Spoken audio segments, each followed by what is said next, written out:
नुंगाइने तोंबियो ना एकतना निंगोन सिंगी ऑफर भी जबने चकौबने लापदे नको पुस्तिकतने तोंबी ओनली चाम ओनली 100 लीदुना थमौबा लिसिल हौबा रेकॉर्ड थमौबा हाइबसी एखोइगी तंगाई फदरबा थौदांग अमनी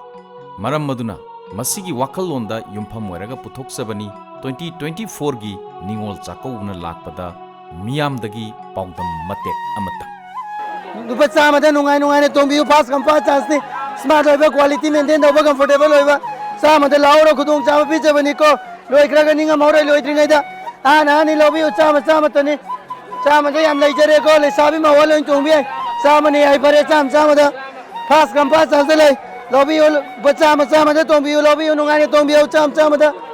फजब लै लाउ चकौबगी ऑफर पिजबनी चामदे लैरे चामदा ꯃꯐꯝꯁꯤ ꯏꯃꯥ ꯀꯩꯊꯦꯜ ꯇꯦꯝꯄꯔꯔꯤ ꯃꯥꯔꯀꯦꯠꯅꯤ ꯅꯤꯡꯉꯣꯜ ꯆꯥꯛꯀꯧꯕ ꯀꯨꯏꯁꯜꯂꯛꯇ꯭ꯔꯦ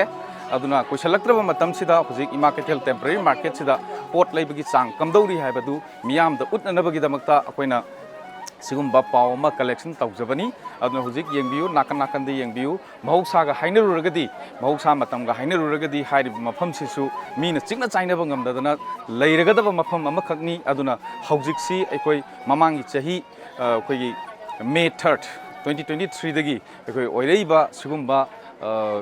मणिपुर की अनरेस्ट सिचुएशन से मरम ओइरगा कदाई फावबा अखोयदा मसिना सेमिटलोन सोलबगे हाइबसी मदुगी पावदमनी तखेलंबम बेदा 2024 की निंगोन चाकौबा लाखपसिदे यामदि नुंगाई अदुबु निंगोन सिंगी ओइना याम नुंगाइबा मतमनी नुमितनि हाइजनिंगे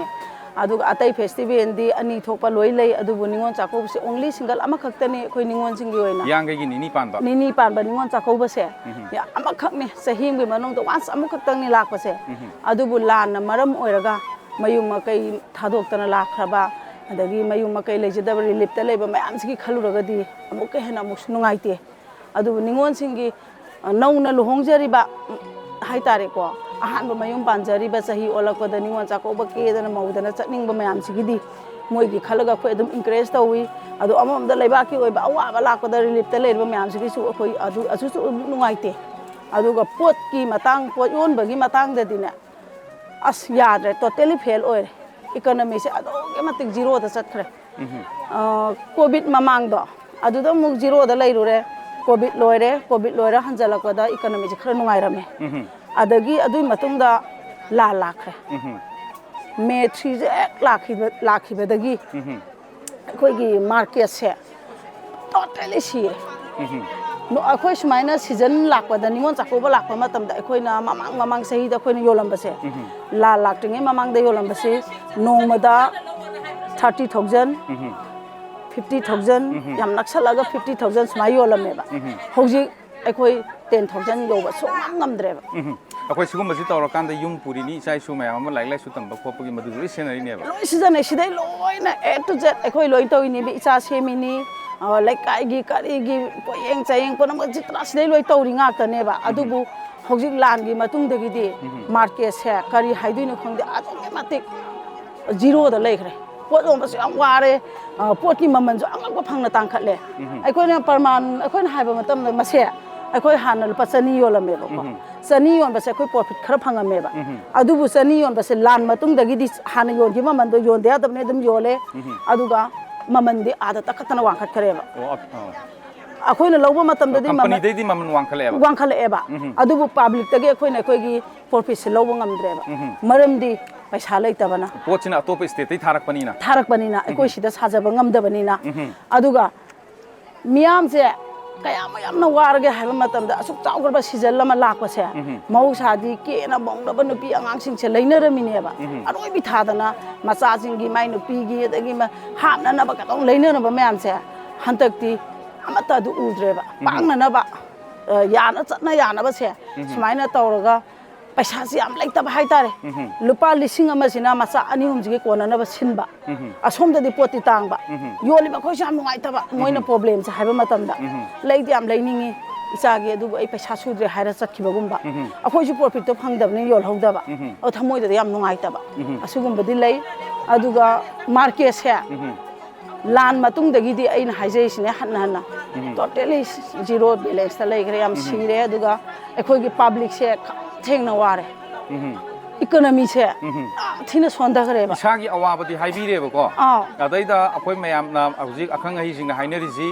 भोट ता करप्शन फ्री ओरबा भोट ता पैसा लौदना अखोय भोट से निंग तमना अपाम म्यूट थादरगदी अफब लेंगा अमा सोइदन लाहनब ngमगनी न मयामना अखंग अहिजिंग हायबा अदाय मतंगददी 2027 दा लाकदबा अखोय मणिपुर स्टेट असेंबली इलेक्शन सिदा करम मोंग दा भोट पांगथोनी अदुदी याम सुमे मियामना हारिसे करप्शन लेतबा मसागी राइट ता अपाम मिखन खललगा मिरेप खललगा मसागी राइट से सिजनबा मसियाम पामे हौजिक ममांग दा एमपी भोट उठखिबदुनी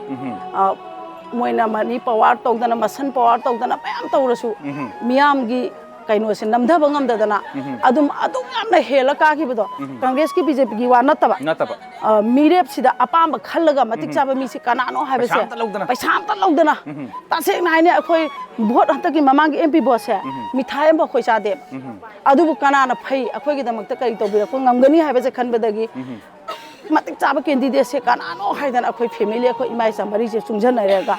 मसी कनादे पीबीआई है इचा सिंचु लाइक सुलै हाइनरबा ngakतनी ना एमा मासिदे पीबीआई सिदे पीबीआई हर अखोय माई मागे हतकी बॉस अंगकपनी पोलिंग माई मफम सिदने पूरा मसन पावर ने बतौनै से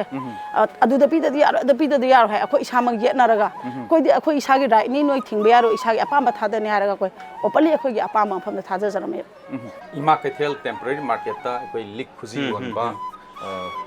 मगनी उनजदोइसे निंग अमता हाइबिउगा आइगिरा दुर्गा स्टोर सिदाइसे अखोय सी स्टोर से तौरप क्याम कुइबिरे चाहि क्या सोरे चाहि बिदि तरामुक फारे चाहि तराम फारेबको चाहि तरामु मणिपुर लेरगा सुम लिक खुजी वलपसिदा अखोय की मणिपुर यामना चाव फेस्टिवल अमो ओइरिबा निंगोन चाकौबस मसिनी यौरपदा योनबिरिबा कनो सिंसे हदकी प्रोसेस कमाइ तौ सिते हुजिग अखोयदि इसिंग चावरकपदि मांगे दगी दुकान भाड़ा हुन बंगमदे तोलोसु फंगनद्रे वारे लोइनमा पोत का पोत सिते याम फमग लेरे हुजिग दुकान भाड़ा बहुन बंगमद्रेगा मपुसिंगसु ताव खोलायबसो मुखिया निंगदागा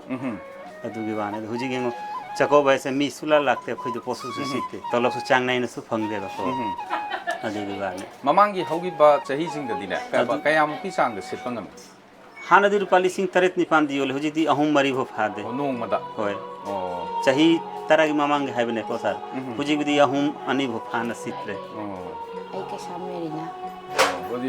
दुकान से लिखुजी तौबी से अरुपा कोटपा मयांगी खरा होई ले करे हनी मयाम सिजनगदब पोसे हंदकी वेने सित्रे सिते आई सामक चावबो कौवे आई दुकान से के सेल्समैन ने हदकी निंगोन चकोबो लाखोसरा पोसिटी जामना हंथरे हाना गमानदे ममांग चाहिए मानदे हदकते जाम थिना हंथै साको बुजु कुशलक्रे दनको कोइ निमित्रानी फाजलक्रे बा सेसिदा हौजिकसे नोंगमदा कयाम की चांग सितके नोम हानादि हाना जामना जोन बने अदा हदकते जोन रे चना ब्लैकेट अनि हुम का जोलगा दम लोइसिन ऐसे असेम सर्जुबला पैसा पाजला लेगा अदुगने फीजे हौजिकसे खरबुदी खखबुदी सिटपा होरे ममांग सही का हायरदी हंतकसिने हेना खरदी सिनरे सित्तबगी वारा सित्तबगी वार खख सिटपा होनरे खरगा सित्पा होरेबा निगोन चाको लाखोसिदको अद ममांग चाहिगा येंगना मतम ममांग चाहिगा येंगनबा मतमददि कमाइन तौ ममांग चाहिगा येंगनरगदि अमु खरा मोहनधरिनेबा ममांग चाहिददि नाबगा लान गिने कोरोना गिने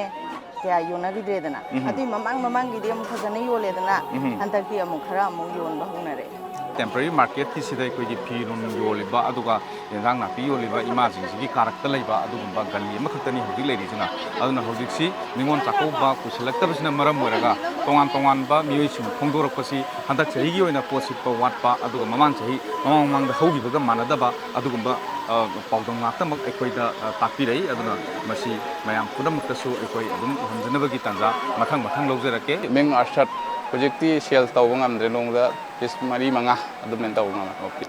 नाव अमा हुजिक थेंगरे नाव बुधा हुजिक फिल्म गा जो खोइ खरगा सुम याउमिनबनी अदु हिंगनबगी लानफमददी सिनफम अमदी पाइदब यादबनी ना इमा कैथल मार्केट सिदा कोइ हिंग यारेक्तना लैबिरे हारगा मयामगी थबकसु तौबिबा अदुगा अखोइ मियामदा अखोइ ngamjaba पोचै खरा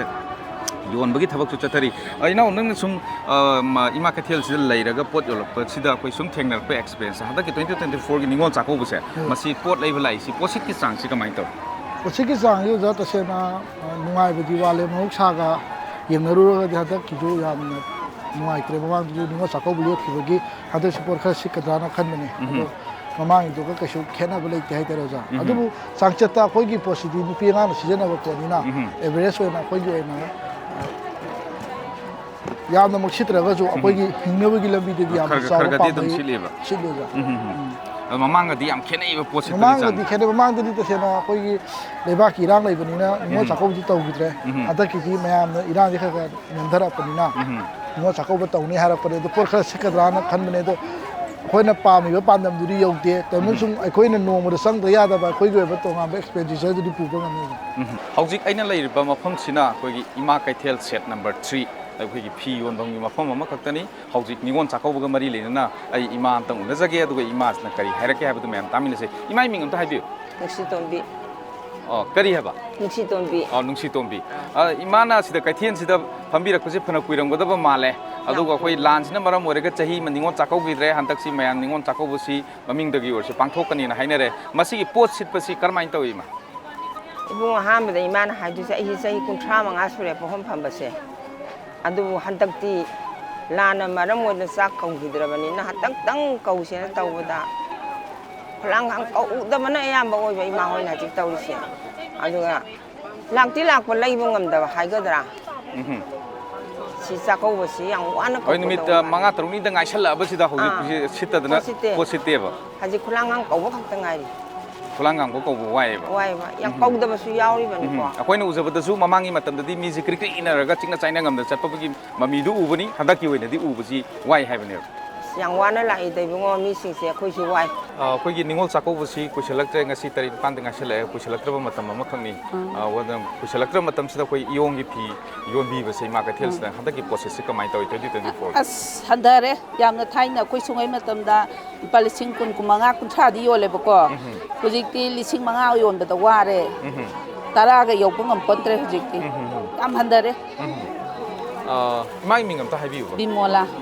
ꯃꯌꯥꯝꯅꯗꯤ ꯏꯃꯥ ꯍꯟꯗꯛꯁꯤ ꯂꯥꯟꯒ ꯂꯩꯈꯤꯕꯒ ꯃꯁꯤꯅ ꯃꯔꯝ ꯑꯣꯏꯔꯒ ꯃꯃꯥꯡ ꯆꯍꯤꯗꯁꯨ ꯆꯥꯛ ꯀꯧꯈꯤꯗ꯭ꯔꯦ ꯍꯟꯗꯛꯇꯤ ꯃꯌꯥꯝꯁꯤ ꯑꯩꯈꯣꯏꯒꯤ ꯂꯩꯖꯕ ꯑꯩꯈꯣꯏ ꯆꯥꯛ ꯆꯔꯥ ꯑꯃ ꯆꯥꯃꯤꯟꯅꯔꯒ ꯑꯌꯥꯝꯕꯅ ꯍꯥꯏꯅꯔꯤꯁꯤ ꯑꯈꯪ ꯑꯍꯩꯁꯤꯡꯅ ꯑꯩꯈꯣꯏꯒꯤ ꯏꯟꯇꯦꯂꯦꯛꯆꯨꯋꯦꯜꯁꯤꯡꯅ ꯍꯥꯏꯕꯤꯕꯁꯤ ꯑꯩꯈꯣꯏꯒꯤ ꯂꯝꯗꯝꯁꯤꯗ ꯄꯨꯊꯣꯛꯆꯕ ꯏꯌꯣꯡꯒꯤ ꯄꯣꯠꯊꯣꯛꯁꯤꯡꯁꯤꯅ ꯑꯩꯈꯣꯏꯒꯤ ꯈꯨꯗꯣꯜ ꯄꯤꯕ ꯗꯈꯤꯅꯥ ꯇꯧꯕ ꯃꯤꯒꯤ ꯂꯣꯟꯗ ꯍꯥꯏꯔꯒ ꯈꯨꯗꯣꯜ ꯄꯤꯕꯒꯤ ꯊꯕꯛꯁꯦ ꯆꯠꯊꯕꯤꯔꯒ ꯑꯩꯈꯣꯏ ꯆꯥꯛꯁꯤ ꯀꯧꯕꯤꯌꯨ ꯍꯥꯏꯕꯅꯤ ꯑꯗꯨꯕꯨ ꯑꯌꯥꯝꯕꯅꯗꯤ ꯑꯩꯈꯣꯏ ꯃꯄꯥꯟ ꯂꯝꯗꯒꯤ ꯂꯥꯛꯏꯕ ꯀꯝꯕꯜꯒꯨꯝꯕ ꯑꯗꯨꯒ ꯄꯣꯠ ꯆꯩ ꯈꯔꯁꯤ ꯑꯩꯈꯣꯏ ꯂꯧꯅꯕꯁꯨ ꯑꯗꯨꯝ ꯃꯥꯜꯂꯤ ꯑꯗꯨꯕꯨ ꯏꯃꯥ ꯍꯣꯏꯒꯤ ꯋꯥꯈꯜꯗꯗꯤ ꯀꯔꯝꯍꯥꯏꯅ ꯊꯝꯕꯤꯅꯤ ꯑꯗꯣ ꯏꯌꯣꯡꯒꯤ ꯄꯣꯠꯁꯤꯅ ꯗꯈꯤꯅꯥ ꯇꯧꯕꯤꯌꯨ ꯍꯥꯏꯗꯅꯀꯣ ꯑꯗꯣ ꯑꯌꯥꯝꯕ ꯃꯇꯝꯗꯗꯤ ꯁꯤꯁꯨ ꯂꯩꯌꯦꯕ ꯃꯥꯒꯤ ꯂꯩꯖꯕ ꯑꯉꯝꯕ ꯑꯗꯣ ꯃꯄꯥꯟꯂꯣꯝꯒꯤ ꯄꯣꯠꯁꯨ ꯑꯗꯨꯝ ꯂꯩ ꯑꯗꯣ ꯑꯌꯥꯝꯕꯅꯗꯤ ꯏꯌꯣꯡꯒꯤ ꯃꯩꯇꯩ ꯏꯌꯣꯡꯁꯤꯅ ꯍꯦꯟꯅ ꯂꯩꯌꯦꯕ ꯑꯗꯨꯕꯨ ꯁꯦꯟꯃꯤꯠꯂꯣꯟꯁꯦ ꯍꯧꯖꯤꯛ ꯁꯣꯛꯊꯔꯒ ꯂꯩꯕ ꯃꯔꯝꯅ ꯁꯥꯖꯔꯤꯕ ꯃꯆꯨ ꯁꯪꯕꯤꯔꯤꯕ ꯏꯁꯇ꯭ꯔꯤ ꯇꯛꯄꯤꯔꯤꯕ ꯄꯨꯝꯅꯃꯛꯁꯤꯒꯤꯁꯨ ꯈꯖꯤꯛ ꯇꯧꯔꯁꯨ ꯐꯪꯖꯅꯕ ꯉꯁꯥꯏ ꯃꯌꯥꯝꯅ ꯍꯥꯏꯕ ꯋꯥꯐꯝꯅꯤ ꯑꯗꯨꯅ ꯉꯁꯥꯏꯒꯤ ꯏꯃꯥ ꯍꯣꯏꯗꯗꯤ ꯄꯣꯠꯁꯤ ꯗꯥꯏꯔꯦꯛ ꯍꯛꯊꯦꯡꯅꯅ ꯌꯣꯜꯂꯤꯕꯅꯤ ꯂꯩꯕ ꯂꯥꯛꯄꯁꯨ ꯊꯦꯡꯅꯕꯤꯔꯤꯕꯅꯤ ꯃꯃꯟ ꯇꯥꯡꯉꯦ ꯀꯥꯟꯅ ꯂꯧꯗꯅ ꯆꯠꯈꯤꯕꯒ ꯌꯥꯎꯕ꯭ꯔꯥ ꯑꯁ ꯌꯥꯎꯏ ꯑꯗꯣ ꯃꯍꯨꯠ ꯐꯥꯎ ꯐꯪꯗꯕꯁꯨ ꯌꯥꯎꯏ ꯑꯩꯈꯣꯏꯅ ꯆꯅꯤꯗ ꯂꯧꯕ ꯐꯤꯁꯦ 150 ꯇꯧꯒꯦ 130 ꯇꯧꯒꯦ ꯁꯤꯅꯦꯕ ꯄꯩꯁꯥ ꯄꯥꯏꯅꯗꯕ ꯃꯇꯝꯅꯤꯅ ꯑꯗꯣ ꯑꯩꯈꯣꯏꯁꯨ ꯌꯣꯟꯅꯤꯡ ꯀꯧꯅꯤꯅꯀꯣ ꯃꯍꯨꯠꯇꯗꯤ ꯐꯪꯉꯗꯦꯅ ꯃꯍꯨꯠꯇ ꯑꯗꯨꯝ ꯌꯣꯟꯕꯁꯨ ꯌꯥꯎꯋꯦꯕ ꯑꯩꯅ ꯍꯧꯖꯤꯛ ꯂꯩꯔꯤꯕ ꯃꯐꯝꯁꯤꯅ ꯏꯃꯥ ꯀꯩꯊꯦꯜ ꯁꯦꯠ ꯅꯝꯕꯔ 11 ꯒꯝꯁꯥ ꯌꯣꯟꯐꯝ ꯑꯗꯨꯒꯤ ꯄꯔꯦꯡꯗꯨꯗꯅꯤ ꯑꯩꯅ ꯂꯩꯖꯔꯤꯁꯤ ꯍꯧꯖꯤꯛ ꯃꯃꯥꯡꯗ ꯑꯩꯈꯣꯏ ꯂꯥꯟ ꯂꯩꯈꯤꯕꯁꯤꯅ ꯃꯔꯝ ꯑꯣꯏꯔꯒ ꯃꯃꯥꯡ ꯆꯍꯤꯗ ꯅꯤꯉꯣꯜ ꯆꯥꯛ ꯀꯧꯈꯤꯗꯦ ꯑꯗꯨꯅ ꯃꯔꯝ ꯑꯣꯏꯔꯒ ꯑꯩꯈꯣꯏꯒꯤ ꯁꯦꯟꯃꯤꯠꯂꯣꯟꯁꯦ ꯈꯝ ꯊꯦꯡꯅ ꯁꯣꯛꯊꯈꯤꯕꯁꯤꯅ ꯃꯔꯝ ꯑꯣꯏꯔꯒ ꯏꯌꯣꯡꯅ ꯐꯤ ꯁꯥꯖꯕ ꯁ꯭ꯃꯣꯜ ꯁ꯭ꯀꯦꯜ ꯏꯟꯗꯁꯇ꯭ꯔꯤꯒꯤ ꯃꯅꯨꯡ ꯆꯜꯂꯤꯕ ꯑꯁꯤꯒꯨꯝꯕ ꯏꯔꯝꯗꯝꯗ ꯄꯨꯊꯣꯛꯆꯕ ꯏꯔꯝꯗꯝꯒꯤ ꯏꯆꯦ ꯏꯆꯜꯁꯤꯡꯅ ꯁꯥꯖꯕ ꯐꯤꯔꯣꯜꯁꯤꯡ ꯑꯁꯤꯅ ꯃꯃꯜ ꯌꯥꯝꯗꯕ ꯊꯤꯗꯅ ꯗꯈꯤꯅꯥ ꯃꯆꯥ ꯑꯃꯃꯝ ꯈꯨꯗꯣꯜ ꯑꯃꯃꯝ ꯄꯤꯅꯔꯒ ꯑꯁꯤꯒꯨꯝꯕ ꯅꯤꯉꯣꯜ ꯆꯥꯛꯀꯧꯕꯒꯤ ꯊꯧꯔꯝ ꯄꯥꯡꯊꯣꯛꯀꯗꯕꯁꯤda ꯍꯧꯖꯤꯛ ꯏꯃꯥ ꯀꯩꯊꯦꯜꯁꯤꯗ ꯑꯩꯈꯣꯏꯒꯤ ꯄꯣꯠ ꯌꯣꯜꯂꯤꯕ ꯏꯃꯥ ꯑꯝꯇꯒ ꯎꯅꯖꯒꯦ ꯀꯔꯤ ꯍꯥꯏꯔꯛꯀꯦ ꯍꯥꯏꯕꯗꯨ ꯃꯌꯥꯝ ꯑꯝꯇ ꯃꯤꯠꯌꯦꯡ ꯇꯥꯃꯤꯟꯅꯁꯤ ꯏꯃꯥꯒꯤ ꯃꯤꯡ ꯑꯝꯇ ꯍꯥꯏꯕꯤꯌꯨ ꯁꯨꯃꯇꯤ ꯏꯃꯥ ꯍꯟꯗꯛꯁꯤ ꯑꯩꯈꯣꯏꯒꯤ ꯄꯣꯠꯁꯤ ꯆꯥꯛꯁꯤꯁꯦ ꯀꯃꯥꯏꯅ ꯇꯧꯒꯦ ꯄꯣꯠꯁꯤ ꯆꯥꯛꯁꯤꯁꯦ ꯄꯩꯁꯥ ꯋꯥꯅꯕꯅꯤꯅ ꯁꯤꯠꯄꯗꯤ ꯈꯔ ꯋꯥꯠꯂꯦꯕ ꯑꯗꯣ ꯀꯨꯝꯁꯤꯗꯤ ꯆꯥꯛꯀꯧꯅꯤ ꯍꯥꯏꯅꯔꯕꯅꯤ ꯈꯔꯗꯤ ꯑꯗꯨꯝ ꯁꯤꯠꯂꯦ ꯆꯥꯛꯀꯧꯅꯤ ꯈꯔꯗꯤ ꯑꯗꯨꯝ ꯁꯤꯠꯂꯦꯕ ꯈꯔꯗꯤ ꯁꯤꯠꯂꯦ ꯃꯃꯥꯡꯒꯤ ꯑꯩꯈꯣꯏꯒꯤ ꯑꯗꯨꯃꯥꯏꯅꯗꯤ ꯇꯧꯗ꯭ꯔꯦ ꯍꯟꯗꯛꯇꯤ ꯐꯖꯅ ꯁꯤꯠꯂꯦ ꯐꯖꯅ ꯁꯤꯠꯂꯦꯕ ꯁꯤꯠꯂꯦ ꯑꯗꯨꯒ ꯏꯃꯥ ꯑꯩꯈꯣꯏꯒꯤ ꯃꯃꯥꯡ ꯆꯍꯤꯒ ꯁꯨꯝ ꯌꯦꯡꯅꯕ ꯂꯥꯟ ꯃꯇꯨꯡꯗ ꯂꯥꯛꯏꯕꯁꯦ ꯑꯩꯈꯣꯏꯒꯤ ꯑꯗꯨꯒꯗꯤ ꯌꯥꯝ ꯈꯦꯠꯅꯔꯦ ꯃꯃꯥꯡꯗꯗꯤ ꯌꯥꯝ ꯁꯤꯠꯂꯤꯗꯅ ꯍꯧꯖꯤꯛꯇꯤ ꯌꯥꯝ ꯋꯥꯔꯦ ꯂꯣꯏ ꯋꯥꯅꯔꯦꯕ ꯃꯤꯒꯤ ꯑꯩꯈꯣꯏꯒꯤ ꯏꯅꯥꯠꯀ ꯁꯥꯒꯣꯟꯅꯕ ꯅꯤꯉꯣꯜ ꯆꯥꯛꯀꯧꯕꯁꯦ ꯃꯁꯤꯅ ꯑꯩꯈꯣꯏꯒꯤ ꯍꯟꯗꯛꯇꯤ ꯇꯉꯥꯏ ꯐꯗꯅ ꯀꯧꯔꯁꯤꯅ ꯍꯥꯏꯅꯕꯁꯤꯗ ꯀꯔꯤ ꯍꯥꯏꯕꯤꯅꯤ ꯌꯥꯝ ꯅꯨꯡꯉꯥꯏꯕ ꯄꯣꯏ lấy bác cái mara khá là tập bê nó khá lệ khi nào đấy hai bây giờ tăng lại à bà ningon chakau boga pangthong na krisi aduna mà lakat bung mà ba nó khi nào ba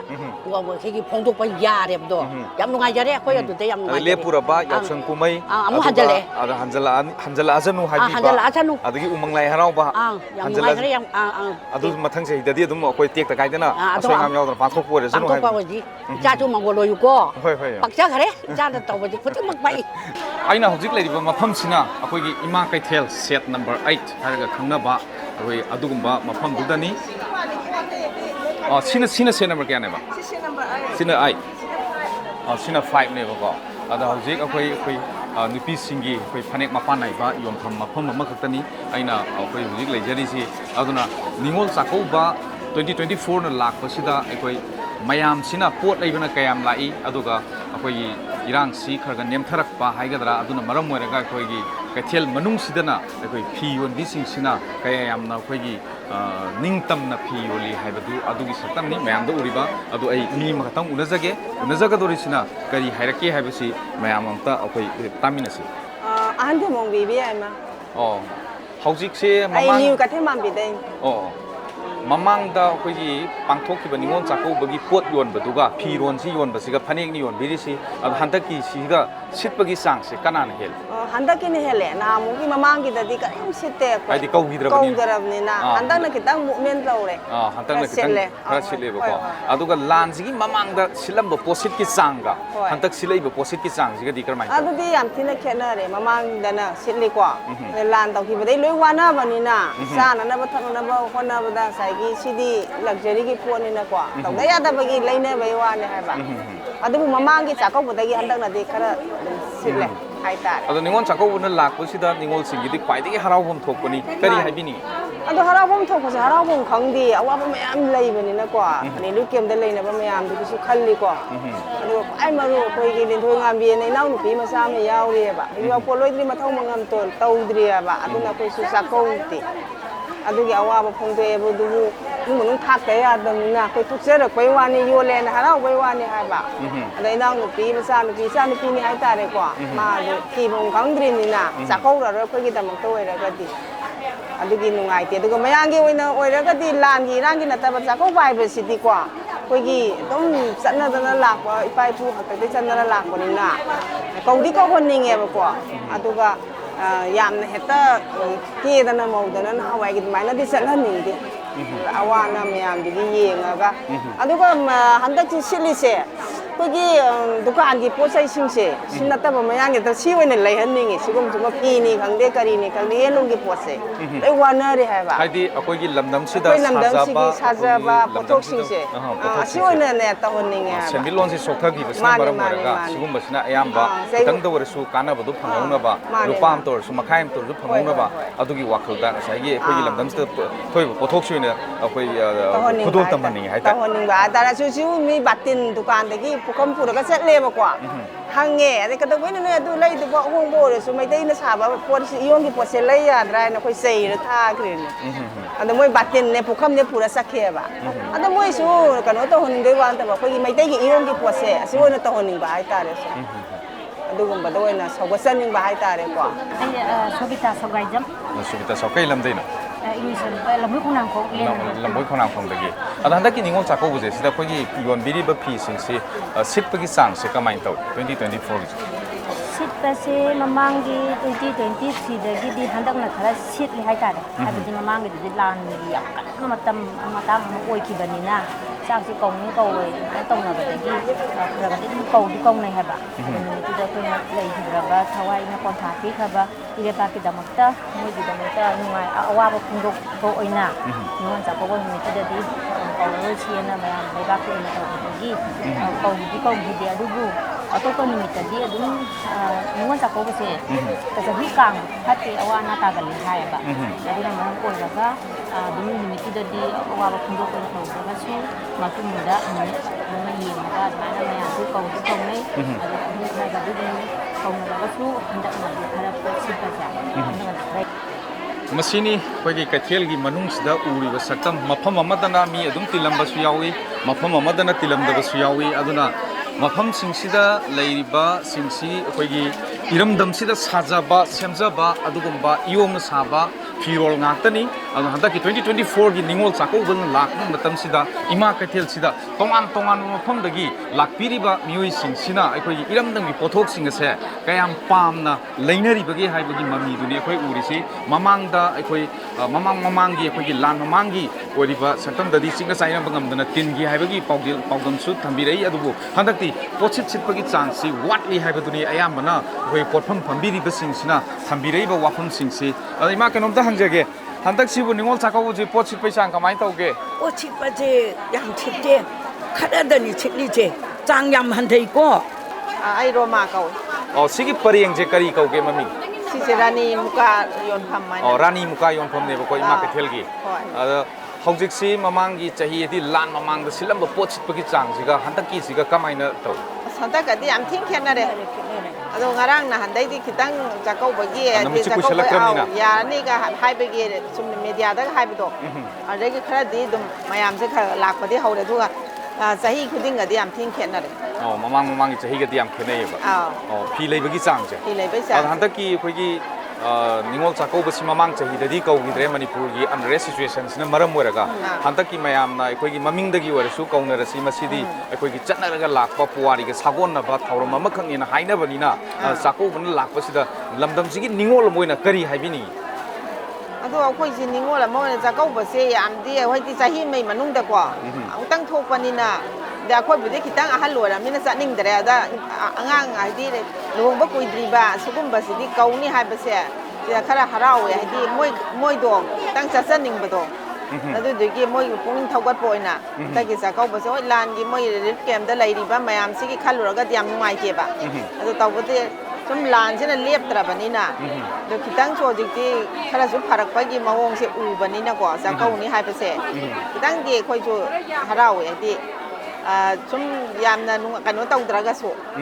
ꯅꯍꯥꯁꯤꯡꯁꯤꯒꯤ ꯈꯜꯂꯒ ꯀꯧꯕꯁꯦ ꯌꯥꯝ ꯐꯩꯌꯦꯅ ꯈꯜꯂꯦ ꯑꯗꯣ ꯑꯩꯈꯣꯏꯒꯤ ꯍꯟꯗꯛꯁꯦ ꯃꯔꯨꯑꯣꯏꯅ ꯑꯩꯈꯣꯏ ꯑꯈꯪ ꯑꯍꯩꯁꯤꯡꯅ ꯍꯥꯏꯕꯤꯕꯁꯤ ꯁꯦꯟꯃꯤꯠꯂꯣꯟꯁꯤ ꯀꯥ ꯍꯦꯟꯅ ꯁꯣꯛꯊꯈ꯭ꯔꯕꯅꯤꯅ ꯂꯝꯗꯝꯁꯤꯒꯤ ꯂꯩꯔꯤꯕ ꯏꯃꯥ ꯏꯕꯦꯜꯁꯤꯡ ꯏꯆꯜ ꯏꯆꯦꯁꯤꯡꯅ ꯁꯥꯖꯔꯤꯕ ꯐꯤꯁꯦ ꯂꯨꯄꯥ 5 ꯇꯔꯥꯗꯁꯨ ꯐꯪꯖꯅꯅꯕ ꯑꯩꯈꯣꯏꯒꯤ ꯂꯝꯗꯝꯁꯤꯗ ꯊꯣꯛꯄ ꯄꯣꯠꯊꯣꯛꯁꯤ ꯑꯣꯏꯅ ꯑꯌꯥꯝꯕꯅ ꯗꯈꯤꯅꯥ ꯇꯧꯕꯒꯤ ꯆꯠꯅꯕꯤ ꯑꯃ ꯁꯦꯝꯗꯣꯛꯁꯤꯅ ꯍꯥꯏꯅꯕ ꯃꯌꯥꯝꯅ ꯍꯥꯏꯅꯕ ꯂꯩ ꯁ꯭ꯋꯥꯏ ꯃꯇꯥꯡꯁꯤꯗ ꯀꯃꯥꯏꯅ ꯊꯝꯕꯤꯅꯤ ꯁꯤ ꯌꯥꯝ ꯐꯩ ꯍꯥꯏꯕꯗꯤ ꯍꯧꯖꯤꯛꯁꯦ ꯑꯩꯈꯣꯏꯁꯨ ꯌꯣꯜꯂꯦꯗꯨꯉꯥꯏ ꯁꯦꯟꯗꯣꯡ ꯀꯩꯁꯨ ꯐꯪꯗꯦꯕ ꯑꯗꯩ ꯄꯩꯁꯥꯁꯤ ꯋꯥꯅꯔꯕꯅꯤ나 ꯇꯥꯎ ꯂꯩꯇ ꯇꯧꯔꯤꯅꯤ ꯏꯆꯥꯒꯤ ꯍꯥꯞꯅꯤꯡꯕꯅꯤ ꯍꯥꯏꯁꯤ ꯅꯨꯡꯉꯥꯏꯇꯕꯅꯤ ꯑꯩꯈꯣꯏ ꯁꯦꯟꯗꯣꯡꯐꯥꯎ ꯌꯥꯎꯗꯅ ꯌꯣꯟꯕꯁꯨ ꯚꯥꯔꯤ ꯑꯃ ꯌꯥꯎꯋꯦꯕ ꯑꯗꯣ ꯑꯩꯈꯣꯏ ꯃꯩꯇꯩꯒꯤ ꯍꯥꯏꯗꯤ ꯑꯩꯈꯣꯏꯒꯤ ꯄꯣꯠꯊꯣꯛꯁꯦ ꯁꯤ ꯑꯌꯥꯝꯕꯅꯁꯨ ꯍꯧꯖꯤꯛꯇꯤ ꯃꯩꯇꯩꯒꯤ ꯐꯤ ꯉꯥꯛꯇ ꯑꯌꯥꯝꯕ ꯂꯩꯔꯦ ꯆꯥꯛꯀꯧꯕꯁꯦ ꯍꯥꯏꯗꯤ ꯃꯌꯥꯡ ꯑꯩꯈꯣꯏ ꯍꯥꯟꯅ ꯆꯨꯅꯤ ꯅꯨꯡꯅꯤ ꯇꯧꯔꯝꯕꯁꯦ ꯁꯨꯝꯕꯁꯦ ꯌꯥꯝ ꯍꯟꯊꯔꯦ ꯍꯧꯖꯤꯛꯇꯤ ꯑꯩꯈꯣꯏ ꯃꯩꯇꯩꯒꯤ ꯐꯤꯗ ꯑꯣꯏꯅ ꯂꯣꯏ ꯇꯧꯔꯦ ꯅꯤꯡꯉꯣꯜ ꯆꯥꯛꯀꯧꯕꯁꯤ ꯀꯨꯏꯁꯜꯂꯛꯇ꯭ꯔꯦ ꯀꯨꯏꯁꯜꯂꯛꯇ꯭ꯔꯕ ꯉꯁꯤ 4-5ꯗ ꯉꯥꯏꯁꯜꯂꯛꯑꯕ ꯁꯤꯒꯨꯝꯕ ꯃꯇꯝꯁꯤꯗ ꯍꯥꯏꯔꯤꯕ ꯊꯪꯒꯥꯜ ꯕꯖꯥꯔꯒꯤ ꯑꯦꯔꯤꯌꯥꯁꯤꯗꯤ ꯃꯤꯁꯤ ꯈꯔ ꯑꯩꯈꯣꯏ ꯇꯤꯟꯕ ꯋꯥꯠꯄꯗꯧꯅ ꯎꯔꯤꯕ ꯃꯃꯤ ꯑꯃꯈꯛꯅꯤ ꯑꯗꯣ ꯐꯤ ꯌꯣꯟꯐꯝꯗꯒꯤ ꯊꯣꯛꯂꯛꯑꯒꯅꯤ ꯑꯩꯅ ꯍꯧꯖꯤꯛ ꯂꯩꯔꯤꯕ ꯖꯒꯥꯁꯤꯗ ꯑꯩꯈꯣꯏ ꯃꯌꯥꯝꯅ ꯎꯕꯤꯔꯤꯕ ꯃꯃꯤ ꯅꯥꯛ ꯌꯦꯠꯇ ꯌꯦꯡꯕꯤꯌꯨ ꯑꯩ ꯁꯣꯝꯗꯁꯨ ꯆꯠꯆꯒꯦ ꯁꯣꯝ ꯅꯥꯀꯟꯗꯅ ꯃꯤ ꯀꯌꯥꯝ ꯆꯤꯜꯂꯤꯕ ꯀꯣꯜ ꯂꯤꯛ ꯌꯣꯟꯐꯝ ꯊꯪꯒꯥꯜ ꯕꯖꯥꯔꯒꯤ ꯀꯣꯜ ꯂꯤꯛ ꯌꯣꯟꯐꯝ ꯄꯔꯦꯡ ꯑꯗꯣꯝꯗꯅꯤ ꯁꯤ ꯂꯩꯔꯤꯕꯁꯤ ꯒꯥꯔꯤ ꯆꯪꯕ ꯌꯥꯗꯕ ꯉꯥꯏꯍꯥꯛꯀꯤ ꯅꯠꯇꯅ ꯑꯩꯈꯣꯏ ꯀꯔꯝꯕ ꯃꯑꯣꯡꯗ ꯑꯩꯈꯣꯏ ꯄꯣꯠ ꯌꯣꯜꯂꯤ ꯑꯗꯨꯒ ꯃꯌꯥꯝꯁꯤꯅ ꯀꯔꯝꯍꯥꯏꯅ ꯄꯣꯠ ꯂꯩꯕ ꯂꯥꯛꯏ ꯃꯤ ꯇꯤꯟꯕꯒꯤ ꯆꯥꯡꯗꯤ ꯈꯔ ꯑꯗꯨꯝ ꯋꯥꯠꯅ ꯎꯔꯤꯕ ꯁꯛꯇꯝꯗꯨꯃꯛꯅꯤ ꯑꯩꯈꯣꯏꯅ ꯍꯧꯖꯤꯛ ꯃꯐꯝꯁꯤꯗꯩꯁꯤꯗ ꯃꯌꯥꯝꯗ ꯎꯠꯆꯔꯤꯕꯁꯤ ꯔꯥꯖꯥꯛ ꯀꯌꯥꯝ ꯀꯨꯏꯔꯦ ꯁꯤꯗ ꯌꯥꯎꯕꯤꯕ ꯆꯍꯤ 20 ꯁꯨꯔꯦ ꯍꯟꯗꯛꯀꯤ ꯅꯤꯡꯉꯣꯜ ꯆꯥꯛꯀꯧꯕꯁꯦ ꯁꯤꯗꯩꯁꯤꯗ ꯑꯩꯈꯣꯏꯒꯤ ꯀꯣꯜ ꯂꯤꯛꯀꯤ ꯑꯣꯏꯕ ꯄꯣꯠ ꯆꯩꯁꯤ ꯀꯅꯥꯝꯅ ꯃꯥꯒꯤ ꯌꯨꯝꯒꯤ ꯑꯋꯥꯠ ꯑꯄꯥꯗꯨ ꯌꯦꯡꯉꯒ ꯉꯁꯥꯏꯒꯤ ꯑꯄꯥꯝꯕ ꯃꯥꯒꯤ ꯃꯆꯜ ꯃꯆꯦꯁꯤꯡꯗ ꯑꯩꯈꯣꯏ ꯗꯈꯤꯅꯥ ꯇꯧꯗꯣꯔꯤꯅꯤ ꯑꯗꯨꯅ ꯁꯤꯒꯨꯝꯕꯁꯤꯗ ꯍꯟꯗꯛꯀꯤꯗꯤ ꯀꯌꯥꯝ ꯂꯩꯕ ꯈꯣꯠꯄꯒꯤ ꯆꯥꯡꯁꯦ ꯂꯥꯛꯄꯤ ꯆꯍꯤ ꯑꯅꯤꯁꯤꯗꯤ ꯐꯖꯅ ꯌꯣꯟꯁꯦ ꯐ꯭ꯂꯣꯞ ꯆꯠꯂꯦ ꯐꯖꯅ ꯆꯍꯤ ꯑꯅꯤꯁꯤꯗꯤ ꯍꯥꯟꯅꯗꯤ ꯁꯨꯃꯥꯏꯅ ꯊꯥ ꯑꯃꯒ ꯋꯥꯠꯂꯤꯉꯩ 10 ꯀꯨꯟꯅꯤ ꯋꯥꯠꯂꯤꯉꯩ ꯆꯥꯛ ꯁꯪꯗꯦꯕ ꯍꯧꯖꯤꯛꯇꯤ ꯁꯨꯡꯌꯥ ꯌꯥꯗ꯭ꯔꯦ ꯃꯤꯁꯦ ꯀ꯭ꯔꯤꯛ ꯏꯅꯩꯕ ꯃꯤꯁꯦ ꯀ꯭ꯔꯤꯛ ꯏꯅꯩ ꯍꯧꯖꯤꯛꯇꯤ ꯆꯥꯛ ꯆꯥꯕ ꯂꯥꯏꯔꯅ ꯍꯤꯞꯄ ꯐꯝꯕ ꯁꯪꯉꯦ ꯐꯖꯅ ꯑꯩꯈꯣꯏꯒꯤ ꯃꯅꯤꯄꯨꯔ ꯁ꯭ꯇꯦꯠ ꯂꯣꯏꯅꯃꯛ ꯏꯅꯥꯛ ꯈꯨꯟꯕ ꯅꯠꯇꯦ ꯍꯤꯡꯃꯤꯟꯅꯔꯤꯕꯁꯤꯡ ꯁꯦꯟꯃꯤꯠꯂꯣꯟꯗ ꯈꯨꯗꯣꯡꯆꯥꯗꯕ ꯃꯌꯥꯝ ꯂꯩꯔꯤ ꯑꯁꯤꯒꯨꯝꯕ ꯁꯦꯟꯃꯤꯠꯂꯣꯟꯗ ꯈꯨꯗꯣꯡꯆꯥꯗꯕ ꯂꯩꯖꯗꯕ ꯀꯥꯡꯕꯨꯁꯤꯡꯅ ꯑꯩꯈꯣꯏꯒꯤ ꯑꯁꯤꯒꯨꯝꯕ ꯑꯍꯣꯡꯕ ꯃꯃꯜꯒꯤ ꯂꯤꯛ ꯀꯣꯟꯁꯤꯡ ꯁꯅꯥ ꯂꯨꯄꯥꯁꯤꯡ ꯑꯁꯤ ꯁꯤꯖꯤꯟꯅꯔꯦ ꯍꯥꯏꯔꯒ ꯀꯨꯝ ꯑꯃꯒꯤ ꯑꯃꯨꯛꯇꯪ ꯊꯣꯛꯄ ꯅꯤꯡꯉꯣꯜ ꯆꯥꯛꯀꯧꯕ ꯃꯁꯤ ꯁꯔꯨꯛ ꯌꯥꯕ ꯆꯠꯀꯗꯕꯅꯤ ꯑꯗꯨꯕꯨ ꯍꯥꯏꯔꯤꯕ ꯑꯩꯈꯣꯏ ꯃꯃꯥꯡꯗ ꯑꯟꯔꯦꯁ ꯁꯤꯆꯨꯋꯦꯁꯟ ꯑꯣꯏꯅ ꯂꯩꯕ ꯃꯃꯥꯡ ꯆꯍꯤꯁꯨ ꯀꯧꯈꯤꯗꯕ ꯃꯁꯤꯅ ꯃꯔꯝ ꯑꯣꯏꯔꯒ ꯑꯩꯈꯣꯏ ꯏꯝꯐꯥꯜꯒꯤ ꯑꯩꯈꯣꯏꯒꯤ ꯒꯂꯤꯁꯤꯡꯁꯤꯗ ꯂꯩꯔꯤꯕ ꯂꯤꯛ ꯈꯨꯖꯤ ꯌꯣꯜꯂꯤꯕ ꯑꯁꯤꯒꯨꯝꯕ ꯃꯐꯝꯁꯤꯡꯁꯤꯗꯁꯨ ꯄꯣꯠꯁꯤꯠ ꯆꯥꯛꯁꯤꯠ ꯀꯝꯗꯧꯔꯤ ꯑꯃꯗꯤ ꯀꯃꯥꯏꯅ ꯇꯧꯔꯤ ꯍꯥꯏꯕꯗꯨꯅꯤ ꯃꯌꯥꯝꯗ ꯊꯝꯖꯅꯤꯡꯉꯤꯕꯁꯤ ꯁꯤꯠꯄꯗꯤ ꯌꯥꯗꯦꯗ ꯍꯥꯟꯅꯒꯤ ꯏꯔꯥꯡ ꯂꯩ ꯀꯔꯤ ꯂꯩꯗꯅ ꯑꯗꯨ ꯄꯣꯠ ꯁꯤꯠꯄ ꯌꯥꯝ ꯋꯥꯠꯂꯦꯕ ꯂꯝꯕꯤꯗꯒꯤ ꯑꯗꯨ ꯌꯥꯏ ꯈꯔ ꯍꯣꯡꯕ ꯃꯤ ꯄꯩꯁꯥ ꯄꯥꯏꯗꯕꯗꯣ ꯑꯗꯨꯝ ꯂꯧꯕꯅꯦꯕ ꯗꯨꯀꯥꯟꯗꯒꯤ ꯑꯗꯨꯝ ꯋꯥꯕꯅꯦꯕ ꯚꯥꯔꯥ ꯄꯤꯕꯁꯨ ꯉꯝꯗꯦꯕ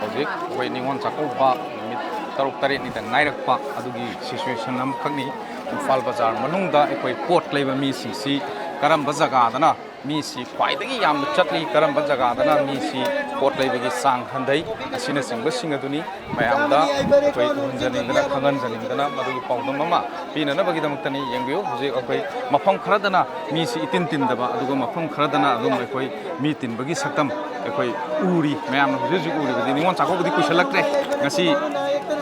ꯅꯨꯃꯤꯠ ꯌꯥꯝꯁꯤꯜꯂꯛꯇ꯭ꯔꯦ ꯅꯨꯃꯤꯠ ꯌꯥꯝꯁꯤꯜꯂꯛꯇ꯭ꯔꯕ ꯃꯇꯝꯁꯤꯗ ꯑꯩꯈꯣꯏ ꯍꯧꯖꯤꯛ ꯍꯧꯖꯤꯛ ꯃꯐꯝꯁꯤꯗ ꯑꯩꯈꯣꯏꯒꯤ ꯂꯝꯕꯤꯗ ꯊꯥꯔꯒ ꯌꯣꯜꯂꯤꯕ ꯍꯥꯏꯇꯥꯔꯦ ꯊꯥꯔꯒ ꯌꯣꯜꯂꯤꯕ ꯃꯐꯝꯁꯤꯗꯅ ꯃꯤ ꯆꯤꯟꯕꯒꯤ ꯆꯥꯡꯁꯤ ꯀꯔꯝꯍꯥꯏꯅ ꯇꯧꯔꯤ ꯃꯌꯥꯝꯗ ꯑꯩꯈꯣꯏ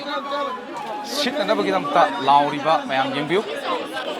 ꯆꯥꯛꯀꯧꯕꯅ ꯂꯥꯛꯄꯗ ꯅꯨꯡꯉꯥꯏ ꯌꯥꯏꯐꯅ ꯑꯩꯈꯣꯏꯅ ꯇꯣꯡꯕꯤꯌꯨ ꯁꯦ ꯌꯥꯝ ꯐꯕ ꯑꯣꯏꯔꯣꯀꯣ ꯆꯥꯛꯀꯧꯕꯅ ꯂꯥꯛꯄꯗ ꯈꯤꯇꯪ ꯇꯥꯛꯀꯧꯒꯦ ꯌꯥꯅꯤ ꯌꯥꯔꯕꯣ ꯑꯣ ꯊꯦꯡꯛ ꯌꯨ ꯑꯩꯅ ꯍꯧꯖꯤꯛ ꯂꯩꯔꯤꯕ ꯖꯒꯥꯁꯤꯅ ꯊꯪꯒꯥꯜ ꯕꯖꯥꯔꯒꯤ ꯒꯂꯤ ꯃꯅꯨꯡꯗ ꯂꯩꯕ ꯑꯩꯈꯣꯏꯒꯤ ꯅꯨꯄꯤꯁꯤꯡꯒꯤ ꯕ꯭ꯂꯥꯎꯁ ꯇꯨꯐꯝ ꯃꯐꯝ ꯑꯃꯈꯛꯇꯗꯅꯤ ꯑꯗꯨꯅ ꯁꯤꯗ ꯂꯩꯔꯤꯕ ꯕ꯭ꯂꯥꯎꯁ ꯇꯨꯐꯝꯁꯤꯗ ꯑꯩꯈꯣই ꯇꯨꯕꯤꯔꯤꯕ ꯃꯤꯁꯤꯒ ꯎꯅꯔꯒ ꯍꯟꯗꯛꯀꯤ ꯆꯍꯤꯁꯤꯒꯤ ꯑꯣꯏꯅ 2024ꯒꯤ ꯑꯣꯏꯅ ꯑꯣꯔꯗꯔ ꯀꯌꯥꯝ ꯀꯨꯡꯕ ꯑꯍꯤꯡ ꯇꯨꯝꯗꯅ ꯊꯕꯛ ꯁꯨꯕꯒꯤ ꯆꯥꯡꯅ ꯀꯔꯝꯍꯥꯏꯅ ꯇꯧꯕ ꯑꯗꯨꯒ ꯃꯃꯥꯡ ꯆꯍꯤꯒ ꯌꯦꯡꯅꯕꯗ ꯀꯔꯝꯕ ꯐꯤꯕꯝꯗ ꯂꯩꯈ꯭ꯔꯒꯦ ꯍꯥꯏꯕꯗꯣ ꯃꯌꯥꯝ ꯑꯝꯇ ꯃꯤꯗꯨ ꯎꯅꯃꯤꯟꯅꯔꯨꯁꯤ ꯇꯈꯦꯜꯂꯝꯕꯝ ꯕꯤꯗ꯭ꯌꯥꯔꯥꯅꯤ ꯇꯈꯦꯜꯂꯝꯕꯝ ꯕꯤꯗ꯭ꯌꯥꯔꯥꯅꯤ ꯀꯩ ꯂꯩꯀꯥꯏꯗꯒꯤ ꯑꯣꯏꯕꯤꯔꯝꯃꯤ ꯕꯕꯨꯄꯔꯥꯗꯒꯤ ꯕꯥꯎꯄ꯭ꯔꯥꯗꯒꯤ ꯍꯧꯖꯤꯛ ꯂꯩ ꯑꯩꯈꯣꯏꯒꯤ ꯁꯤ ꯕ꯭ꯂꯥꯎꯁꯁꯤꯡ ꯀꯩꯀꯥꯁꯦ ꯑꯩꯈꯣꯏ ꯅꯤꯉꯣꯜ ꯆꯥꯛꯀꯧꯕꯗꯗꯤ ꯑꯗꯨꯝ ꯑꯩꯈꯣꯏꯒꯤ ꯅꯤꯉꯣꯜꯁꯤꯡꯁꯤꯅ ꯅꯤꯉꯣꯜ ꯆꯥꯛꯀꯧ ꯆꯠꯄꯗ ꯑꯗꯨꯝ ꯁꯤꯖꯤꯟꯅꯩꯗꯅꯀꯣ ꯍꯟꯗꯛꯇꯤ 2024ꯒꯤ ꯑꯣꯏꯅ ꯑꯩꯈꯣꯏꯒꯤ ꯄꯣꯠ ꯁꯤꯠꯄꯒꯤ ꯆꯥꯡꯁꯤ ꯀꯔꯝꯍꯥꯏꯅ ꯇꯧꯏ ꯈꯤꯇꯪꯗꯤ ꯍꯜꯂꯦꯕꯀꯣ ꯑꯗꯨ ꯑꯣꯏꯔꯒꯁꯨ ꯑꯗꯨꯝ ꯂꯥꯛꯑꯦ ꯑꯗꯨꯝ ꯍꯥꯏꯕꯗꯤ ꯑꯗꯨꯝ ꯀꯧꯅꯔꯅꯤ ꯍꯥꯏꯅꯔꯕꯅꯤꯅꯅꯦ ꯑꯗꯨꯝ ꯂꯥꯛꯇꯤ ꯂꯥꯛꯑꯒ ꯑꯩꯈꯣꯏꯒꯤ ꯌꯥꯝ ꯀꯟꯅ ꯁꯤꯠꯄ ꯍꯥꯏꯕꯗꯤ ꯂꯩꯗꯅꯀꯣ ꯑꯗꯣ ꯑꯗꯨꯃꯛꯇꯤ ꯑꯣꯏꯗꯦ ꯈꯤꯇꯪꯗꯤ ꯍꯜꯂꯦ ꯑꯩ ꯍꯧꯖꯤꯛ ꯑꯩꯈꯣꯏ ꯀꯨꯝꯖꯥ 2024ꯒꯤ ꯅꯤꯉꯣꯜ ꯆꯥꯛꯀꯧꯕꯁꯤꯒ ꯂꯥꯛꯄꯁꯤꯒ ꯏꯔꯣꯏꯅꯅ ꯑꯩ ꯃꯤꯌꯥꯝꯅ ꯑꯣꯖꯥ ꯇꯣꯜꯍꯜ ꯍꯥꯏꯔꯒ ꯈꯪꯅꯕ ꯁꯣꯒ꯭ꯔꯥꯐꯝ ꯑꯣꯖꯥ ꯍꯦꯃꯟꯇ ꯑꯩ ꯎꯅꯖꯗꯨꯅ ꯑꯣꯖꯥ ꯍꯦꯃꯟꯇꯗꯒꯤ ꯑꯩꯈꯣꯏ ꯅꯤꯉꯣꯜ ꯆꯥꯛꯀꯧꯕꯁꯤꯒ ꯃꯔꯤ ꯂꯩꯅꯅ ꯀꯔꯤ ꯀꯔꯤ ꯄꯥꯎꯗꯝ ꯄꯤꯕꯤꯅꯤꯡꯕ ꯃꯌꯥꯝꯗ ꯊꯝꯖꯒꯦ ꯑꯣꯖꯥ ꯑꯩꯈꯣꯏꯒꯤ ꯂꯥꯛꯏꯕ ꯅꯤꯉꯣꯜ ꯆꯥꯛꯀꯧꯕ ꯑꯩꯈꯣꯏ ꯀꯨꯏꯔꯦ ꯄꯥꯡꯊꯣꯛꯀꯗꯕꯁꯤ ꯉꯁꯤ 5-6ꯗ ꯉꯥꯏꯔꯦ ꯀꯔꯤ ꯍꯥꯏꯕꯤꯅꯤ ꯃꯤꯌꯥꯝꯗ ꯀꯔꯤ ꯊꯝ ꯑꯁ ꯅꯤꯉꯣꯜ ꯆꯥꯛꯀꯧꯕꯁꯦ ꯂꯥꯛꯄꯁꯤꯗ ꯇꯁꯦꯡꯕ ꯍꯥꯏꯗꯤ ꯀꯧꯕ ꯀꯧꯗꯕꯩꯗꯤ ꯈꯪꯗꯦꯀꯣ ꯅꯤꯉꯣꯜꯒꯤ ꯑꯣꯏꯕ ꯅꯨꯃꯤꯠ ꯑꯃ ꯂꯥꯛꯄꯒꯤ ꯊꯃꯣꯏꯗ ꯅꯨꯡꯉꯣꯟꯕ ꯑꯃꯗꯤ ꯑꯗꯨꯝ ꯐꯥꯎꯏ ꯑꯩꯈꯣꯏꯒꯤ ꯅꯤꯉꯣꯜ ꯆꯥꯛꯀꯧꯕꯒꯤ ꯗꯣꯈꯅꯥꯗꯨ ꯆꯥꯎꯅ ꯄꯤꯕ ꯉꯝꯗꯕꯒꯤ ꯑꯩꯒꯤ ꯅꯨꯡꯁꯤꯔꯕ ꯏꯆꯟꯅꯨꯄꯤꯗ ꯆꯥꯛꯀꯧꯔꯣꯏꯗꯕ ꯑꯗꯒꯤ ꯏꯅꯦ ꯆꯥꯛꯀꯧꯔꯣꯏꯗꯕ ꯂꯩꯇꯥꯔꯒꯗꯤ ꯏꯅꯦꯅꯁꯨ ꯚꯥꯞ ꯇꯥꯕꯤꯕ ꯅꯤꯉꯣꯜꯅꯁꯨ ꯚꯥꯞ ꯇꯥꯕꯤꯕ ꯄꯤꯕꯥꯅꯁꯨ ꯚꯥꯞ ꯇꯥꯕꯤꯕꯀꯣ ꯍꯦꯟꯖꯥꯡ ꯑꯍꯥꯎꯕ ꯑꯃ ꯆꯥꯃꯤꯟꯅꯔꯒꯀꯣ ꯑꯗ ꯅꯨꯃꯤꯠꯇꯨꯗꯤ ꯍꯦꯟꯖꯥꯡ ꯍꯥꯎꯕꯒꯤ ꯋꯥꯐꯝ ꯅꯠꯇꯦꯗ ꯅꯤꯉꯣꯜ ꯆꯥꯛꯀꯧꯕꯒꯤ ꯅꯨꯃꯤꯠꯁꯤꯗ ꯇꯤꯟꯖꯟꯕ ꯃꯇꯝꯗ ꯂꯣꯏꯅꯃꯛ ꯑꯐꯕ ꯉꯥꯛꯇꯅꯤ ꯂꯣꯏꯅꯃꯛ ꯃꯃꯜ ꯌꯥꯝꯕ ꯉꯥꯛꯇꯅꯦꯕꯀꯣ ꯇꯁꯦꯡꯅ ꯇꯔꯨ ꯇꯔꯥꯟ ꯑꯩꯅ ꯉꯝꯕꯒꯤ ꯆꯥꯡꯗ ꯀꯩꯅꯣ ꯑꯃꯗꯨꯅꯁꯨ ꯄꯣꯔꯛꯄ ꯉꯝꯕꯒꯤ ꯆꯥꯡꯗ ꯄꯨꯔꯛꯑꯀꯥꯟꯗ ꯅꯤꯉꯣꯜꯁꯤꯡꯅꯁꯨ ꯏꯆꯝ ꯆꯝꯕ ꯈꯨꯗꯣꯜ ꯑꯃ ꯄꯣꯔꯛꯄ ꯑꯩꯈꯣꯏꯅꯁꯨ ꯏꯆꯝ ꯆꯝꯕ ꯄꯨꯔꯛꯄ ꯑꯗꯨꯒ ꯏꯆꯝ ꯆꯝꯕ ꯑꯅꯤꯁꯦ ꯄꯨꯟꯁꯤꯜꯂꯀꯥꯟꯗ ꯌꯥꯝꯅ ꯃꯒꯨꯟ ꯂꯩꯕ ꯑꯃ ꯇꯥꯍꯟꯕꯗꯨ ꯄꯥꯝꯃꯦ ꯃꯍꯧꯁꯥ ꯂꯤꯂꯥꯁꯦ 3-4ꯒ ꯁꯥꯟꯅꯔꯨꯔꯀꯥꯟꯗ ꯅꯣꯡꯉꯥꯜꯂꯝꯗꯥꯏꯗꯒ ꯍꯜꯂꯒ ꯅꯤꯉꯣꯜ ꯆꯥꯛꯀꯧꯕꯒꯤ ꯉꯥ ꯌꯣꯟꯕ ꯂꯥꯛꯄ ꯍꯦꯟꯖꯥꯡ ꯅꯥꯄꯤ ꯌꯣꯟꯕ ꯉꯥꯛꯇ ꯃꯗꯨꯒ ꯀꯩꯊꯦꯜꯒ ꯀꯥꯔꯒ ꯌꯨꯝꯗꯒ ꯍꯟꯈꯤꯕꯒꯤ ꯅꯨꯡꯉꯥꯏꯕ ꯈꯨꯅꯨꯡꯉꯥꯏꯗꯣ ꯑꯉꯛꯄ ꯐꯪ ꯅꯨꯡꯉꯥꯏ ꯑꯗꯨ ꯍꯧꯖꯤꯛꯇꯤ ꯃꯗꯨꯃꯛꯇꯤ ꯐꯪꯉꯔꯣꯏ ꯃꯔꯝꯗꯤ ꯑꯩꯈꯣꯏꯒꯤ ꯂꯤꯂꯥ ꯌꯥꯎꯖꯔꯨꯕ ꯏꯁꯩ ꯇꯧꯖꯔꯨꯕ ꯑꯩꯈꯣꯏ ꯃꯌꯥꯝ ꯄꯨꯝꯅꯃꯛꯁꯤꯡꯁꯤ ꯏꯁꯩ ꯁꯛꯇ꯭ꯔꯕꯅꯤ나 ꯂꯤꯂꯥ ꯌꯥꯎꯗ꯭ꯔꯕꯅꯤ나 ꯑꯩꯈꯣꯏ ꯑꯊꯦꯡꯕꯗ ꯍꯜꯂꯛꯅꯕꯒꯤ ꯇꯥꯟꯖꯥꯗꯨ ꯂꯩꯇ꯭ꯔꯦꯕꯀꯣ ꯑꯗꯨꯅ ꯑꯩꯈꯣꯏꯒꯤ ꯇꯁꯦꯡꯕ ꯍꯥꯏꯇꯥꯔꯒꯗꯤ कुमैसिंसिगी मरक्ता निंगोन चाकपुबुसिगी मरक्ता तोंगान अखोगी परफॉर्मिंग आर्ट की परफॉर्मेंस मयामसे निंगोन चाकपुबुगी नुमिता सिनेमा अदु कापा निंगोन चाकपुबु नुंगदली इसै तौबा सुमांग ला अदुक तौबा लीला पार्टी मयामसे अनि चटपा अहुम चटपा अदगी मतमदा अदे क्लब ऑर्गेनाइजेशन सिंगिना निंगोन चाकपुबुगी इरोइनना निंगोन सिंग हराव मिकुपतुदा फन वेहुनना फंडिंग तांदना ngasagi फुटबॉल गिनी अदुगी नेदारगी आई तौबो खोटपा मदुदुगी अवाटपा मयाम अमा मौजा नुगाइरबदु हुजिक्ति लेरोइको न खनबा मतमदा मदु करम मतमदा हलकनी हैबगी खौलांगम लै अदा ओखै उनरबगी तंजासि लौजरगा खुदोंग चाबंग त लौजौगे ओजादा सुमांग लीलासी अखोई मणिपुर की ओइनदी कंटेम्पररी हिस्ट्री की मसाक अमा थिरकनबा वारी मसाक अमा थिरकनबसु ओइ मणिपुर की अनरेस्ट सिचुएशन सी लैखिबसिना मरम ओरगा सुमांग लीलासी हुजि पूरा लेपखिबगुमबनी सिगुमबा सुमांग लीलासी लेपखिबा लैबसिना आर्टिस्ट सिंग सेमगतपदसु अदुगा आर्टिस्ट सिंग अमुकना नौना पुनसिनबदसु अचौबा गेप अमदि लाकदबा माली अदु मणिपुर सोसाइटी सिदा मियामदा नत्रगना लैंगाक्ता करी हाइबिनी मसी थिंगलगा मसी तसेंबा हाइतारगदी मसी मथंदा ससरम पोलमनी खंगौदना ब्रेक कावरे करमना चटपा ngमक्त्रे अदु इतादि मथंदा ससरम मथंदा सेंजरम मथंदा सोंगिरम पोसिना इखंग खंगौदना चटपा यारक्तबसे करमाय तौना सलनजेगे हाइदना इंखर पिबमदि मथौ ताइनको अदु हुजि मथंदा लेपैबा सि सुमांग लाना लेपैबा इसैना नोपैबा एनी एंटरटेनमेंट के प्रोग्राम मयामसिना लेपैसे मसी एंटरटेनमेंट की सनफम माइज कोइ सोसाइटी ददुम लेब ह्यूमन बीइंग दको अदुना मसी कमाय इंखर कदगी जे तसेंग लेंगांग इंखर पिबा नत्रगदि को लीला तौजरिब दोन मैम से खरा सब्सिडी अखोगी ग्रांगुम्बा खरा पिथोगा को अदुग लीला अनौबा अमतग पुथोहलगा लेबा नसागी अखोइना निंगोन चाकौनी हायरक मतमदा निंगोन पिबा अनिदु लेंगदना लेबनिना चाकौनबा याबा सुमाइना लीला से तौरनी हायबा मिकुपतुदैदा खुदक तैदा तौबो याननबगिदमता लीला पार्टी सिंगसिदा सेंथंग खरगा पिथरगा अनौबा लीला अमम थंबीरबा मखोगी फेस्टिवल जी मतम खुदिमक्ता तौबीरबोइदी हानगी सिचुएशन हे हंजलप निमित्ता अखोगी परफॉर्मेंस हौ यानी आइगी थाजबा थमजे याम नुगाइजेबा थागचे आइना हुजिक लेजरिबा मफम सिना अखोई इबोयामा सुमांगला संगलेन पांथोकपा स्टेट हैंडलूम एक्सपो 2024 मणिपुर लेंगाक सिनबा अदुगुम्बा मेलागी मफमदुदनी निंगोल चाकौबा अखोई नक्सलकपसिगा इरोइनना अखोई मफमसिदना अखोई हांगिबि स्टोन सिंगसी पोसित कया यामना लई करमाइना तौरी अदुगा अखोईगी मियोई कया यामना लाक्पी हाइबना चिंगबा मदुगी पाउदमदु मयामदा तमजरके आई स्टॉल फंबी अखोई मियोई अमतंग उनजगे मिंग अमता हाइबिबो आई मनोहर मयूम कमला देवी सिदाइसी अखोईगी हंतकी निंगोन चाकौबा 2024 की सिगी मेला याउबीबसे मसी अखोईगी लैबगी चांग मी कया यामना लाक्पी दे कमाय कमाय तो मीदी यम लाक्तेबको अदुम ममांगदसु इरांग अदुम लैबनिनाने हंदक चहीजिदी अदुम मयामना कौबगी अयाबबुदी पीरे हाय अदोरगसु मीजिंगे पैसा पाइनादबना रा कैदौबना खंगदे मीजे अदुम इराक लाक्तेबको लाक तारगसुने मीजे अदुम पोसे अदुम अहोंगबा छुटकुंबदा ओइना खरा अदुम येंगेबको ममन अतांगबा थिरक्त्रेबा ममन अतांगबदी कैसु याम पांग थिरक्तेबा अहोंगबगुंबदा अदुम खरा अदुम दी येंगे अदुगा याम कन्नदी मी चिनबदी अहोंगबा हाइजे लुपा कया मु पीबा अहोंगबा हाइजे सिजे अदुम अखोइनानेको लुपा ने 450 से अदुम सिजे डबल डाइंग सुटनेबको सि 450 जे अदुम 450 जे अदुम अखोइना अदुम मोइ छुमबदा गाता ओइना थि हाना ममांगददी अदुम अतांग सुट लेदना मयेक नाइबगुंबा अदगी पोसे अतुबिमदिक थीबा लाएको जेम होंदगा फंबददी नोंगमदा लुपा लिसिंग सि पोसे लिसिंग कुन कुंथ्रागा अदुम योनबा ngammeबको अदु ngarangdagi ngasigidi khurang kaujatri do ngarangdi लुपा लिसिंग 3 योनजायेबको पोसे अदुम का हेंद्रजु खरगदी योली ngarang na handa hobunina adu hoina haise moina su khoi sideida thokjaba pot akoina su sajaba oibanina ko masi phai mayam mai ben mayam angang nubi chatli singche moi jo hapna khona bodo tawjabado adu phai hena khalli aina moirang thimum bi chen kuire koise mela si sumaina ningon mela si sei guding ningon chako gi maya ji da dum tawre helung gi da department gi kamuna simbi da na dum ko adum barabar yaujare koisu nurse gi sa ka do sa bi moina dum ne jara ado ꯄꯣꯠꯁꯤꯠ ꯌꯥꯝꯅ ꯐꯔꯝꯕꯗꯨꯅ ꯍꯟꯗꯛꯀꯤ ꯂꯩꯕꯥꯛꯀꯤ ꯏꯔꯥꯡ ꯑꯣꯏꯕ ꯏꯁꯨ ꯃꯌꯥꯝꯁꯤꯒ ꯀꯩꯅꯣ ꯇꯧꯕ ꯈꯨꯗꯣꯡꯆꯥꯗꯕ ꯃꯌꯥꯝꯁꯤꯗꯒꯤ ꯃꯥꯌꯣꯛꯅꯔꯛꯇꯨꯅ COVID-19ꯒꯤ ꯃꯇꯝꯗꯒꯤ ꯑꯩꯈꯣꯏꯁꯦ ꯄꯣꯠꯁꯤꯠꯀꯤ ꯀꯩꯅꯣꯁꯦ ꯌꯥꯝꯅ ꯍꯟꯊꯔꯛꯑꯦ ꯑꯗꯨꯒ ꯍꯟꯗꯛꯀꯤ ꯑꯃꯨꯛ ꯂꯩꯕꯥꯛꯀꯤ ꯑꯣꯏꯕ ꯏꯔꯥꯡꯁꯤꯅ ꯑꯋꯥꯕ ꯇꯥꯔꯕ ꯃꯌꯥꯝꯗꯒꯤ ꯍꯦꯟꯅ ꯈꯨꯗꯣꯡꯆꯥꯗꯕ ꯕꯤꯖꯤꯅꯦꯁ ꯇꯧꯕ ꯑꯩꯈꯣꯏꯗꯗꯤ ꯌꯥꯝꯅ ꯂꯥꯏꯕꯛ ꯊꯤꯕ ꯍꯥꯏꯕꯗꯣ ꯈꯝ ꯊꯦꯡꯅꯔꯦ ꯑꯃꯁꯨ ꯂꯣꯏ ꯋꯥꯅꯔꯦ ꯑꯋꯥꯕ ꯃꯔꯛꯁꯤꯗ ꯍꯟꯗꯛꯇꯤ ꯆꯥꯛꯀꯧꯕ ꯃꯌꯥ ꯃꯥꯡꯖꯧꯅꯅ ꯇꯥꯡ 10ꯗ ꯅꯤꯂꯀꯨꯊꯤꯗ ꯇꯧꯅꯦꯅ ꯁꯤꯟꯕꯤꯔꯝꯕ ꯃꯦꯂꯥꯅꯦ ꯑꯗꯨ ꯌꯩꯊꯣꯔꯛꯇꯅ ꯃꯐꯝꯗꯨ ꯈꯨꯗꯣꯡꯆꯥꯗꯕ ꯈꯔ ꯂꯩꯔꯦ ꯆꯥꯛꯀꯧꯕ ꯃꯌꯥꯁꯤꯗꯤ ꯑꯩꯈꯣꯏ ꯁꯦꯟꯇꯔ ꯑꯣꯏꯕ ꯃꯐꯝꯁꯤꯗꯅ ꯃꯤꯌꯥꯝꯒꯤ ꯆꯠꯊꯣꯛ ꯆꯠꯁꯤꯟ ꯈꯨꯗꯣꯡꯆꯥꯕ ꯄꯣꯠꯁꯤꯠ ꯐꯅꯅꯕꯒꯤ ꯌꯦꯡꯉꯒ ꯗꯤꯄꯥꯔꯠꯃꯦꯟꯅ ꯁꯤꯟꯕꯤꯔꯛꯇꯅ ꯍꯦꯟꯂꯨꯝ ꯀꯣꯔꯄꯣꯔꯦꯁꯟꯅ ꯊꯋꯥꯏ ꯌꯥꯎꯅ ꯁꯤꯟꯕꯤꯔꯛꯇꯅ ꯑꯩꯈꯣꯏ ꯃꯐꯝꯁꯤꯗ ꯂꯩꯖꯕꯁꯤꯗꯗꯤ ꯌꯥꯝꯅ ꯈꯨꯗꯣꯡꯆꯥꯕ ꯑꯃ ꯐꯪꯖꯔꯦ ꯍꯥꯏꯕꯒꯤ ꯑꯁꯥ ꯎꯖꯔꯦ ꯍꯥꯟꯅ ꯃꯃꯥꯡ ꯆꯍꯤꯁꯤꯡꯗ ꯇꯧꯈꯤꯕ ꯈꯨꯗꯣꯡꯆꯥꯕ ꯑꯗꯨꯃꯥꯏꯅ ꯐꯪꯂꯕ꯭ꯔꯥꯅ ꯑꯗꯨꯃꯛ ꯌꯧꯗ꯭ꯔꯒꯁꯨ ꯈꯔꯗꯤ ꯃꯈꯩꯗꯤ ꯐꯪꯉꯦ ꯍꯥꯏꯅ ꯑꯩꯈꯣꯏ ꯅꯨꯡꯉꯥꯏꯖꯕ ꯐꯥꯎꯖꯔꯤ ꯉꯁꯤ ꯍꯨꯝꯅꯤ ꯁꯨꯔꯛꯄꯁꯤꯐꯥꯎꯗ ꯃꯤꯁꯦ ꯑꯗꯨꯝ ꯑꯌꯥꯝꯕꯅ ꯂꯥꯛꯑꯦ ꯅꯍꯥꯟꯈꯩꯗꯤ ꯑꯩꯈꯣꯏ ꯉꯥꯛꯇ ꯐꯝꯃꯒ ꯃꯃꯤꯡꯒꯤ ꯑꯣꯏꯅ ꯃꯦꯂꯥꯁꯤ ꯊꯣꯛꯆꯔꯝꯃꯒ ꯑꯗꯨꯝ ꯇꯣꯛꯑꯒ ꯂꯩꯕꯅꯦ ꯑꯗꯨꯕꯨ ꯍꯟꯗꯛꯇꯤ ꯑꯗꯨꯝ ꯐꯖꯅ ꯂꯥꯛꯑꯒ ꯆꯥꯛꯀꯧꯕꯁꯤꯐꯥꯎꯗꯗꯤ ꯌꯥꯝ ꯁꯤꯠꯀꯅꯦꯅ ꯑꯗꯨꯒꯤ ꯑꯁꯥ ꯇꯧꯖꯩ ꯂꯩꯕꯥꯛꯁꯤ ꯃꯅꯥ ꯇꯝꯅ ꯏꯪꯅ ꯆꯤꯡꯅ ꯅꯨꯡꯁꯤ ꯆꯥꯟꯅꯅ ꯑꯩꯈꯣꯏꯒꯤ